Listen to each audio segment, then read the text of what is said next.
El día de hoy vamos a hablar acerca de hermenéutica. Vamos a continuar con la parte 2. Ayer solamente presentamos el concepto. Hermenéutica es el arte de interpretación de la Biblia. Decíamos ayer también que mucha gente teme a interpretar la Biblia porque entiende que no debe hacerlo. Cuando leíamos en Timoteo el día de ayer que es necesario que interpretemos la Biblia correctamente, rectamente, es la palabra que Pablo utiliza. El día de hoy vamos a ver 6 pasos sencillos para darnos cuenta si nuestra interpretación bíblica es correcta y apegada a la Biblia. Entonces, de inmediato paso a presentar cuáles son estos 6 puntos. Recuerde que el contexto rige. La palabra contexto quiere decir lo que va con el texto. Para comprender el texto, usted debe estar familiarizado con la palabra de Dios. Una vez que haya sentado bases sólidas de la observación, estará preparado para considerar cada versículo a la luz de la Biblia. Los versículos anteriores y posteriores al texto que usted está tratando de interpretar, el libro en el que se encuentra ese pasaje y toda la palabra de Dios en general son el contexto que rigen cada texto de las Escrituras. Y siempre que se vaya a interpretar la Biblia es importante saber que existe un microcontexto, un macrocontexto y un universo del contexto que es la palabra de Dios completa. Entonces el segundo paso a tomar en cuenta es siempre busque todo el consejo de la palabra de Dios. Cuando conozca a fondo la palabra de Dios, no aceptará una enseñanza solo porque alguien haya usado uno o dos versículos aislados para respaldarla. Es posible que esos versículos se hayan sacado fuera de su contexto o que se hayan pasado por alto otros pasajes importantes que habrían llevado a una comprensión diferente. A medida que lea la Biblia con regularidad y en totalidad y profundice en el conocimiento de todo, el consejo de la palabra de Dios podrá discernirse y podrá obtenerse una enseñanza bíblica y usted podrá clasificar si lo que les están diciendo, lo que usted está diciendo, proviene o no de ella. Cabe destacar que dentro de siempre buscar el consejo de la palabra de Dios, existe empápese de la palabra de Dios, es una defensa contra la falsa doctrina. No haga una doctrina de un solo versículo de la Biblia, cosa que es muy común en estos días. El tercer paso es, recuerde que la Biblia no se contradice. El mejor intérprete de la Biblia es la Biblia misma. Recuerde que toda la escritura es inspirada por Dios, por tanto, la escritura nunca se va a contradecir.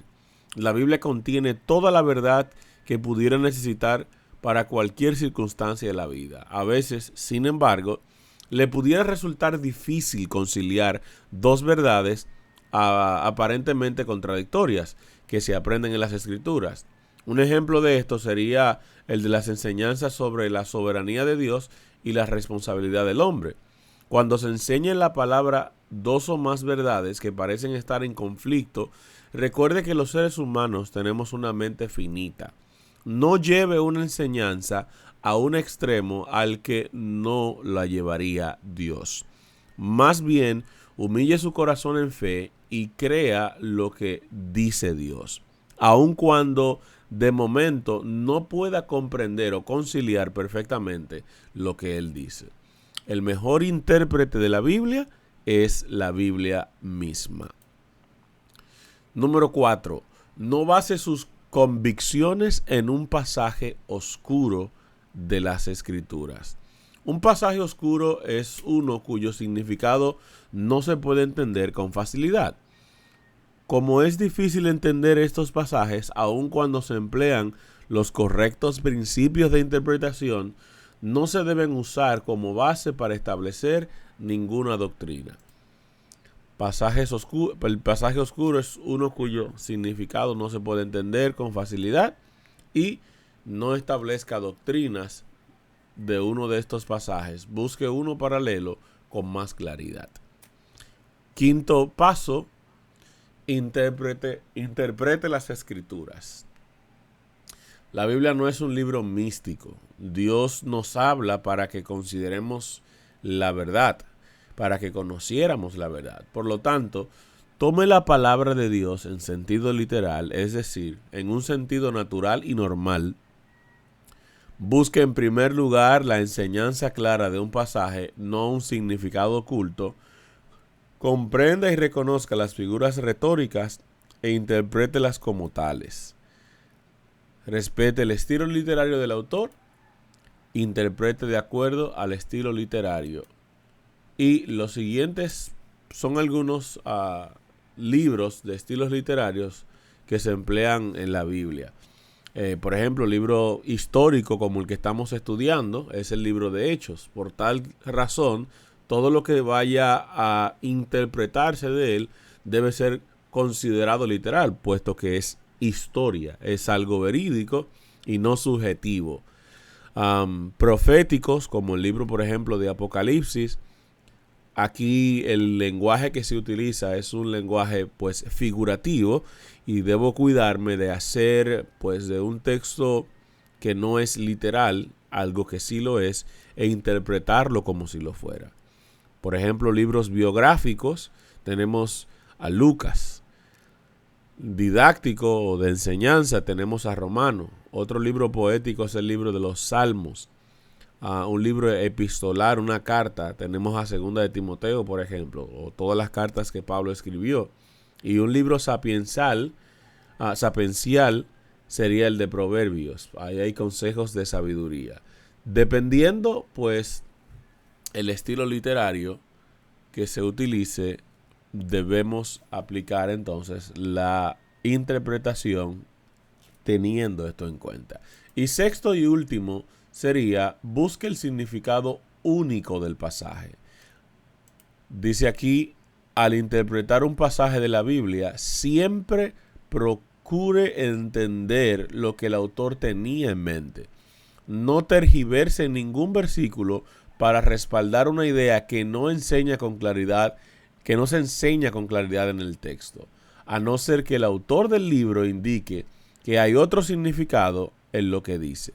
Deje que el pasaje hable por sí mismo. Y por último, cuídese del subjetivismo. Promoverse en lugar de el autor. Hasta aquí esperamos que estos 6 consejos prácticos puedan pues ayudarnos en la interpretación bíblica.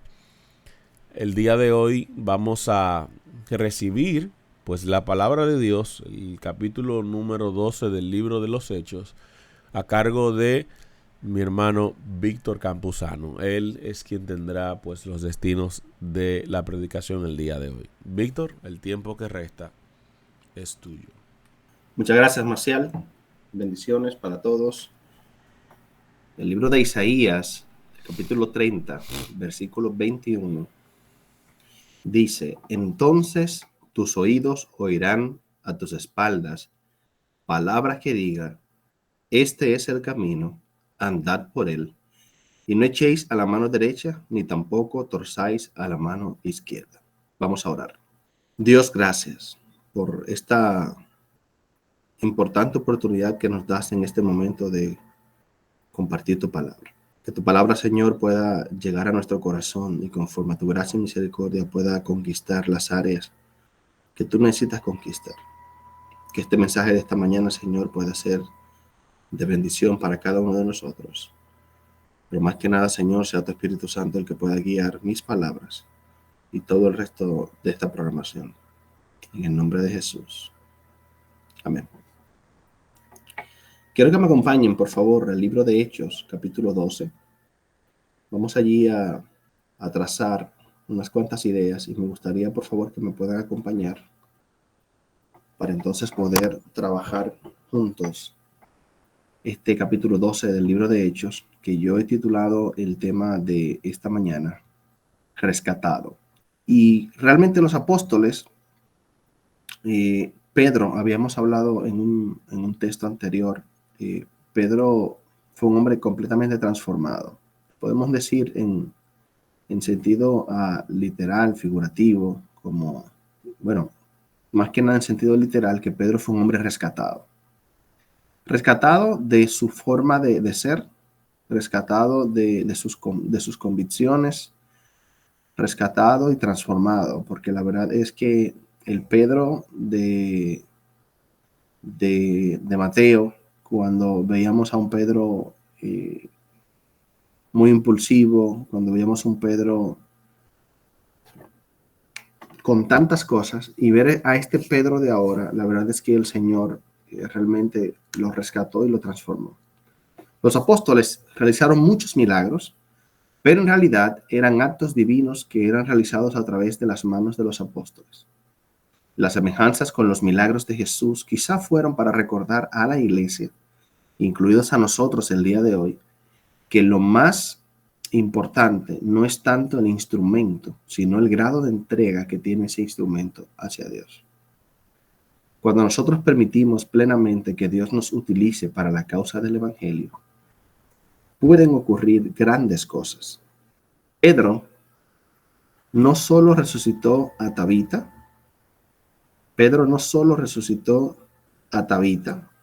sino que el milagro que realizó también conllevó muchas conversiones en la ciudad de Jope, según vemos en el libro de Hechos, capítulo 9, versículos 42.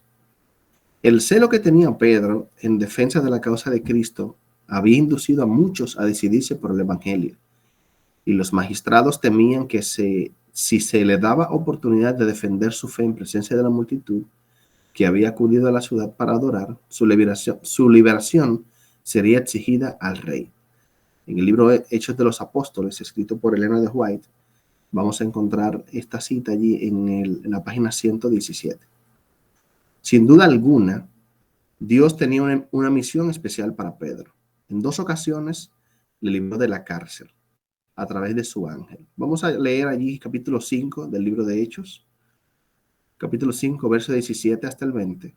Y vamos a leer también el libro de Hechos, capítulo 12, 7 al 11. Alguno que tenga, por favor, el capítulo 5, verso 17 al 20. Y luego también el capítulo 12, verso 7 hasta el 11. Hechos 5, 17 al 20 y Hechos 12. Adelante, Isidro. Entonces se levantó el sumo sacerdote y todos los que estaban con él, esto es, la secta de los saduceos, y se llenaron de celos. Echaron mano a los apóstoles y los pusieron en la cárcel pública. Pero un ángel del Señor abrió de noche las puertas de la cárcel y al conducirlos fuera dijo: Id y de pie en el templo hablad al pueblo todas las palabras de esta vida. Muy bien, Hechos 12, 7 al 11. Y he aquí se presentó un ángel del Señor y una luz resplandeció en la celda. Despertó a Pedro dándole un golpe en el costado y le dijo: Levántate pronto. Y las cadenas se cayeron de las manos. Entonces le dijo el ángel: Cíñete y ata tus sandalias. Y así lo hizo. Luego le dijo: Envuélvete en tu manto y sígueme. Y habiendo salido, le seguía y no comprendía que no lo hacía el ángel. En realidad, más bien le parecía que veía una visión. Cuando habían pasado la primera y la segunda guardia, llegaron a la puerta de hierro que daba a la ciudad, la cual se le abrió por sí misma. Cuando habían salido, avanzaron por una calle y de repente el ángel se apartó de él. Entonces Pedro, al volver en sí, dijo: Ahora entiendo realmente que el Señor ha enviado su ángel y me ha librado de la mano de Herodes y de toda la expectación del pueblo judío. Sin lugar a dudas, Dios se había manifestado en la vida de Pedro de una forma tal que lo había librado en 2 ocasiones de una forma milagrosa, ¿no? Y ciertamente Herodes conocía ya la situación que había sucedido antes y cómo había sido librado. Y por eso entonces cuando estudiamos el capítulo 12 vamos a ver que Herodes coloca 4 turnos de guardias. O sea, un grupo de 4 guardias para cada turno, para cada velada, ¿no? Y básicamente está Pedro solo allí encarcelado. Dentro de la celda hay 2 soldados que tienen amarrado a Pedro, básicamente, a ellos, ¿bien? Y hay 2 soldados que están también a la puerta. Acerca de este episodio, en el libro Hechos de los Apóstoles, escrito por Elena White, que entendemos es una mujer inspirada por Dios, dice allí en el libro Hechos de los Apóstoles, página 118, recordando cómo en ocasión anterior los apóstoles habían escapado de la cárcel, Herodes había tomado esta vez dobles precauciones. Para evitar toda posibilidad de que se lo libertase, se había puesto a Pedro bajo la custodia de 16 soldados que, en diversas guardias, cuidaban de él día y noche. En su celda había sido colocado entre 2 soldados y estaba ligado por 2 cadenas, aseguradas a la muñeca de ambos soldados. No podía moverse sin que ellos lo supieran. Manteniendo las puertas cerradas con toda seguridad y delante de ellas una fuerte guardia, se había eliminado toda oportunidad de escapar por medios humanos. Pero la situación extrema del hombre es la oportunidad de Dios. Pedro pensaba, por lo vivido, que estaba en una visión. El ángel le habló 3 veces. Le dio 3 indicaciones a Pedro. Y esas 3 indicaciones decían lo que él debía hacer. La sumisión y obediencia de Pedro le guiaron para poder salir de la cárcel. La lección aprendida con Cornelio le ayudó a Pedro a no argumentar con Dios, sino solamente a obedecerle. No debemos argumentar con Dios, debemos obedecer a Dios. Ahora, ¿cómo nosotros podemos entender que realmente es la palabra de Dios? Es el mismo Dios que nos está hablando. Pues evidencias sobradas tenemos de lo que Dios ha hecho en nuestras vidas. Dios es propicio a la oración fervorosa e intercesora. A través de la oración nosotros podemos escuchar claramente la palabra de Dios. Pero fíjense que en este episodio Dios estaba utilizando visiones. Y voy a listar un poquito más adelante algunas de las visiones que podemos encontrar nosotros en el libro de Hechos y que nos pueden dar una base sólida para saber que Dios utiliza las visiones para declarar a sus hijos lo que ha de acontecer o lo que tenemos que hacer. Ahora, a nivel de oración, la oración intercesora de la iglesia fue clave para la liberación de Pedro. Obviamente, Dios tiene el control de todo porque Él es soberano. ¿En qué ayudó la oración intercesora a la iglesia? En aumentar la fe. Tal cual nosotros hemos estado viviendo varios episodios en nuestras vidas en los que estamos necesitando aumentar nuestra fe y que nuestra fe sea reafirmada. Y a través de la oración, no solamente la oración de intercesión o la oración propia, sino más que nada la oración intercesora, Dios nos ha estado dando la fortaleza que necesitamos para vencer y para tener una fe más firme. Dios contestaba con la liberación magnífica de Pedro a esta oración intercesora que tenía la iglesia. Cada oración sincera que se eleva a Dios haya respuesta del divino Salvador. La oración para la iglesia primitiva era un instrumento poderoso para la comunión con Dios y el crecimiento de la obra. Por otro lado, nosotros vamos a encontrar algunas visiones como les mencionaba. Un dato interesante es que si bien Pedro no estaba viendo una visión, él entendió que era parte de una visión. Podríamos contar esto como una de las visiones que encontramos desde el capítulo 7 hasta el capítulo 12. Yo he contado 5 visiones que se muestran allí. Primero, Esteban ve a Dios y a Jesús sentado en el trono. En ocasión del apedreamiento de Esteban, en Hechos, capítulo 7, versos 55 y 56, vamos a ver a un Esteban que alza los ojos al cielo y exclama que ve al Padre y ve a Jesucristo sentado a su diestra. Ananías, ese que ayudó a Pablo en medio de su situación, vio en visión las instrucciones que Dios le había indicado qué hacer con Pablo. Y señores, es difícil cuando a ti te dicen, tú tienes que ayudar a este, y este es un conocido perseguidor de la iglesia.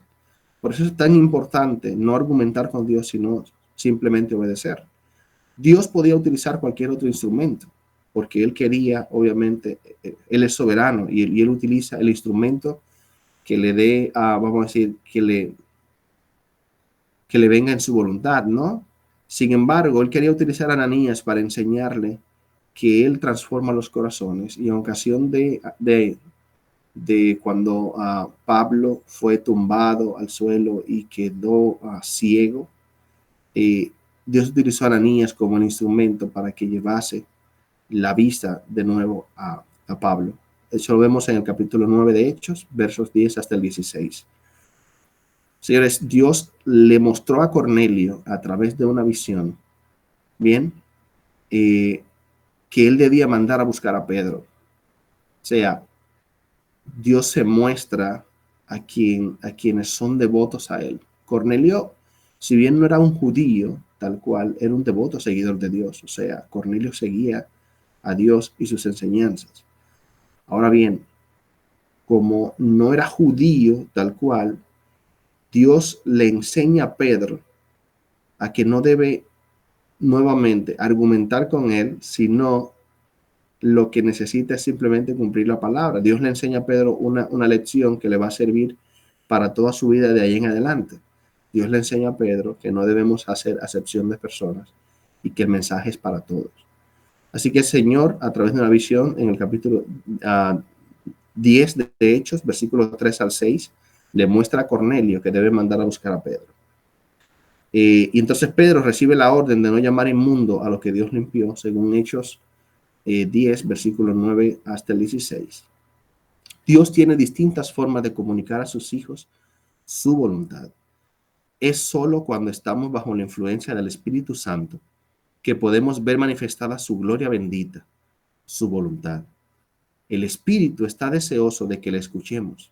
Sin embargo, mientras en nuestra vida hayan tantos distractores, no lograremos la comunión plena, tan necesaria para vivir una vida de acuerdo a la voluntad de Dios. El cielo no es ajeno a lo que sucede en la tierra. Volviendo al libro Hechos de los Apóstoles, escrito por Ellen White, vamos a encontrar entre las páginas 123 y 124, vamos a encontrar allí unos textos que abundan un poco más acerca del interés que tiene el cielo en nosotros. Dice allí, la experiencia de Felipe, dirigido por un ángel del cielo para que fuese donde había de encontrarse con uno que buscaba la verdad. La experiencia de Cornelio, visitado por un ángel que le llevó un mensaje de Dios. La experiencia de Pedro, que fue encarcelado y condenado a muerte, y luego fue sacado a un lugar seguro por un ángel. Todos estos casos demuestran cuán íntima es la relación que existe entre el cielo y la tierra. El relato de estas visitas angélicas debe proporcionar fuerza y valor a aquel que trabaja por Dios. Hoy día, tan ciertamente como en el tiempo de los apóstoles, los mensajeros celestiales recorren toda la anchura y longitud de la tierra, tratando de consolar a los tristes, proteger a los impenitentes, ganar los corazones de los hombres a Cristo. No podemos verlos personalmente, pero no obstante, ellos están constantemente con nosotros para dirigirnos, guiarnos y protegernos. El cielo se acerca a la tierra por una escalera mística, cuya base está firmemente plantada en la tierra, mientras que su parte superior llega al trono del infinito.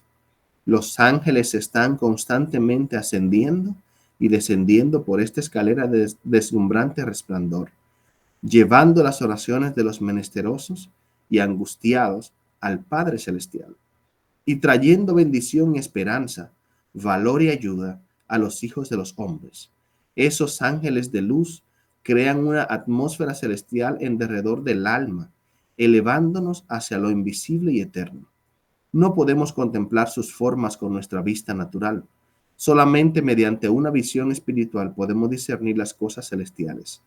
Solamente el oído espiritual puede oír la armonía de las voces celestiales. Y dice más, Repetidas veces los ángeles han hablado con los hombres como un hombre habla con su amigo, y los han guiado a lugares seguros. Vez tras vez las palabras alentadoras de los ángeles han renovado los espíritus abatidos de los fieles, elevando sus mentes por encima de las cosas de la tierra, y los han inducido a contemplar por la fe las ropas blancas, las coronas y las palmas de victoria que los vencedores recibirán cuando circunden el gran trono blanco. La obra de los ángeles consiste en acercarse a los probados, dolientes o tentados. Trabajan incansablemente en favor de aquellos por quienes Cristo murió. Cuando los pecadores son inducidos a entregarse al Salvador, los ángeles llevan las nuevas al cielo y hay regocijo entre la hueste celestial. Habrá más gozo en el cielo de un pecador que se arrepiente que de 99 justos que no necesitan arrepentimiento, según Lucas 15:7. De este texto de Hechos 12, podemos sacar varias lecciones. Yo he listado 5 lecciones que nos ayudan a confiar más en Dios y nos ayudan a reconocer que Él es el único que puede rescatarnos. La primera lección es que nosotros no estamos exentos al sufrimiento. Por el simple hecho de ser parte de esta tierra, ¿no? Los seres humanos no estamos exentos del sufrimiento. Pedro pasó por un momento de angustia. Si bien él estaba calmado, tranquilo, porque él conoce al Dios al que sirve o al que servía, Pedro pasó por este proceso y la iglesia pasó por un proceso de angustia precisamente por el temor que había de que le hicieran lo mismo a Pedro, lo mismo que le hicieron a Santiago. Santiago fue muerto a espada por Herodes.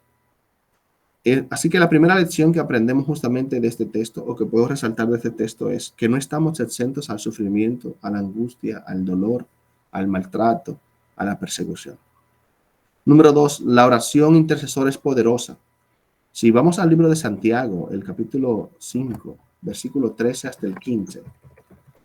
Santiago 5, versículo 13 hasta el 15. Allí vamos a encontrar que dice la palabra: ¿está alguno entre vosotros afligido? Haga oración. ¿Está alguno alegre? Cante alabanzas. ¿Está alguno enfermo entre vosotros? Llame a los ancianos de la iglesia y oren por él, ungiéndole con aceite en el nombre del Señor. Y la oración de fe salvará al enfermo, y el Señor lo levantará, y si hubiere cometido pecados, le serán perdonados. Pero esta oración que se presenta en el libro de Hechos, este episodio de oración que se presenta en el libro de Hechos, el capítulo 12, verso 5, capítulo 12, sí, verso 5, y también los versos 7 al 10, nosotros vamos a encontrar allí que así que Pedro estaba custodiado en la cárcel, pero la iglesia hacía sin cesar oración a Dios por él. Y justamente cuando la iglesia oraba y cuando Herodes le iba a sacar esa noche antes, fue entonces la respuesta del Señor a través del ángel. Cuando vemos justamente el centro de esta historia, cuando vemos que el ángel se presenta, y vamos a leer desde el versículo 7 hasta el versículo 11. Allí dice: y he aquí que se presentó un ángel del Señor y una luz resplandeció en la cárcel. Y tocando a Pedro en el costado le despertó diciendo: levántate pronto. Y las cadenas se le cayeron de las manos. Esa fue la primera vez que le habló bien. La segunda vez le dijo el ángel: cíñete y átate las sandalias. Y lo hizo así. Y la tercera vez le dijo: envuélvete en tu manto y sígueme. Y saliendo le seguía, pero no sabía que era verdad lo que hacía el ángel, sino que pensaba que veía una visión. Así que habiendo pasado la primera y la segunda guardia, llegaron a la puerta de hierro que daba a la ciudad, la cual se les abrió por sí misma, y salidos pasaron una calle, y luego el ángel se apartó de él. Entonces Pedro, volviendo en sí, dijo: ahora entiendo verdaderamente que el Señor ha enviado su ángel y me ha librado de la mano de Herodes y de todo lo que el pueblo de los judíos esperaba. Así que vemos una oración contestada, una oración intercesora contestada. Tercero, no debemos argumentar con Dios, simplemente debemos obedecerle. Pedro no comenzó a preguntarle en su en su aparente visión, porque él entendía que era una visión, él no comenzó a preguntarle que por qué tenía que hacer tal cosa. Él simplemente obedeció, siguió las órdenes y el Señor lo liberó de manera magnífica, lo liberó de esa situación de cárcel. La cuarta lección que podemos aprender de esto es que el ministerio de los ángeles es velar por nuestra salvación. Los ángeles están para velar por nuestra salvación. Y ciertamente podemos tener un sustento en el espíritu de profecía, pero la Biblia misma nos muestra cómo los ángeles han protegido a los seres humanos y cómo los ángeles tienen la encomienda de ayudarnos, de traernos el mensaje y de ayudar a que nuestras vidas sean mejores. Y la quinta lección que puede entonces tener acerca de este texto, de este pasaje, es que la crisis es el mejor momento para crecer. La crisis es el mejor momento para crecer. Si vemos allí en el libro de Hechos, el capítulo 12, versículo 24, dice, pero la palabra del Señor crecía y se multiplicaba. A pesar de la crisis que presentó Pedro que la iglesia, de hecho, porque Pedro era parte del sostén fundamental de la iglesia, ya habían asesinado a Santiago y entonces estaban esperando, ¿verdad?, lo peor con Pedro. Sin embargo, el Señor se manifestó, liberó a Pedro y esta crisis sirvió para que la iglesia se siguiera multiplicando. Ya al final, entonces, quiero decirles que no permitamos que la soberbia, el deseo de grandeza, no permitamos que el deseo de grandeza nos convierta en soberbios. Herodes murió, Herodes Agripa, quien era justamente vamos a decirlo así, rey. Herodes Agripa murió por soberbio. Se atribuyó cosas que le correspondían a Dios. Y cuando el pueblo, si vamos al versículo 22, el pueblo aclamaba a grito, o sea, aclamaba gritando, voz de Dios y no de hombre. O sea, lo que el pueblo estaba diciendo era que lo que Herodes estaba haciendo y que Herodes estaba haciendo, estaba hablando, era la voz de Dios, o sea, era el mismo Dios. Era como si Herodes fuese Dios. Y pues ya conocemos la historia, si hemos leído el capítulo, en la historia se muestra que un ángel del Señor, hirió a Herodes porque no dio la gloria a Dios y este expiró comido de gusanos, según el versículo 23 del libro de Hechos, capítulo 12. En Hechos 12 vemos a Dios en tres facetas. Vemos a un Dios que escucha la oración intercesora, que actúa en favor de sus hijos, o sea, nos rescata, y vemos a un Dios que paga de manera justa a los soberbios. Dios se manifiesta en Hechos 12, mostrando que Él no es ajeno a nuestras situaciones. Cuando clamamos e intercedemos, Dios derrama su bendición de acuerdo a su voluntad y para cumplimiento de sus propósitos. Si Dios pudo liberar a Pedro y romper las cadenas, ¿tú crees que también puede hacer algo contigo? Deja de argumentar con Dios y solo obedece lo que hoy te pide. ¿Y qué te pide Dios? Si oyeres hoy su voz, no endurezcáis vuestros corazones, como en la provocación. Entonces, dice la palabra, tus oídos oirán a tus espaldas una palabra que diga, este es el camino, andad por él, y no echéis a la mano derecha, ni tampoco torzáis a la mano izquierda. Hoy decidamos escuchar a Dios y decidamos obedecer, y más que nada, decidamos dejar que Él llene nuestras vidas con su gracia y su Espíritu Santo. Dios les bendiga. Vamos a orar entonces en estos momentos. Padre, te agradecemos la oportunidad que nos has dado de compartir tu palabra. Te ruego bendición, Señor, especial para cada uno de nosotros. Tu palabra, Señor, donde llega, es como una semilla, Señor, que cuando es regada, Señor, se convierte en un árbol fuerte y que da frutos. Permite, Señor, que que esta palabra que hemos compartido en esta mañana pueda ser de bendición para cada uno de nosotros. Que, oh Señor, nunca dejemos de interceder por nuestros amigos, por nuestros hermanos, por este ministerio, por las personas que están necesitando. Que, Señor, no argumentemos contigo, sino solamente dejemos que sea tu Espíritu Santo el que hable y nosotros obedezcamos. Cuídanos, Señor, de al momento de ser bendecidos de manera abundante por ti. Cuídanos, Señor, de esos aires de grandeza que nos conducen a la soberbia. Pero más que nada, Señor, permítenos entender que tú tienes a tus ángeles a nuestro favor para cuidarnos y protegernos, junto a tu Espíritu Santo, para guiarnos, Señor, por el buen camino. Danos tu bendición durante este día, en el nombre de Jesús. Amén. Y amén. Amén. Amén.